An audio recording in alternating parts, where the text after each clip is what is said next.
Diumenge 12 va tenir lloc a la Riera i a la plaça de l'Església d'Arenys de Munt la Mostra d'Entitats, que es celebra cada 2 anys. Hi van participar una vintena d'entitats exposant la seva obra i oferint informació als vilatans. També hi va haver una sèrie d'activitats, entre les que hi havia tai chi i defensa personal, dinàmiques sobre drets humans, activitats esportives, tallers i jocs de sensibilització i una enlairada de globus amb desitjos pels drets humans.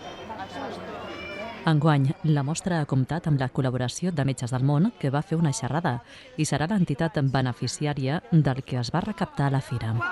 Les que estan actives i les que treballen per Arenys de Munt de forma intensa i són la majoria d'elles. Per tant, satisfacció total, i no només per les que estan al carrer avui, sinó per el fet d'estar al carrer, sinó per la col·laboració que hi ha hagut i la predisposició a ser-hi. Per primera vegada, amb una edició de Mostra d'Entitats, s'agafa un tema i que totes elles s'han acollit amb bona voluntat, que són els drets humans.